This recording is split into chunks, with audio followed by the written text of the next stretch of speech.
မြန်မာပြည်ရဲ့အလှပဆုံးနေရာများမင်္ဂလာပါမြန်မာပြည်ရဲ့လျှို့ဝှက်ရတနာတွေကိုရှာဖွေဖို့အဆင်သင့်ဖြစ်ပြီလားသွားရအောင်ရွှေရောင်တဝင်းဝင်းနဲ့ရွှေတကုံဖျားဟာရန်ကုန်မြို့ရဲ့အထင်ကရနေရာတစ်ခုပါနေဝင်ချိန်မှာရွှေရောင်တွေနဲ့လင်းလက်နေတာကိုကြည့်ရတာတကယ်ကိုအမခန်းပါပဲ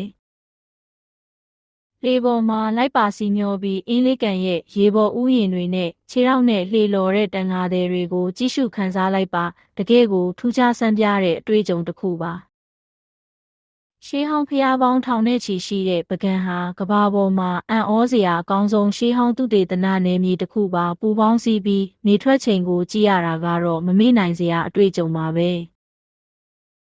တောင်တက်ဝါသနာပါသူတွေအတွက်ကလောမျိုးဟာအကောင်းဆုံးနေရာတစ်ခုပါတောင်ပေါ်ရွာလေးတွေစီလမ်းလျှောက်သွားပြီးဒေသခံတွေရဲ့ဓလေ့ထုံးစံတွေကိုလေ့လာနိုင်ပါတယ်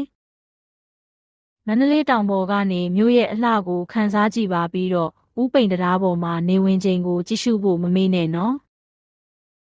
မြန်မာပြည်ရဲ့အလှအပတွေကိုခန်းစားပြီးပြီဆိုရင်ဒီဗီဒီယိုကို like share လုပ်ပေးပါနောက်ထပ်ဗီဒီယိုတွေအတွက်ကျွန်တော်တို့ရဲ့ channel ကို subscribe လုပ်ဖို့မမေ့နဲ့နော်နောက်ဗီဒီယိုမှာပြန်တွေ့မယ်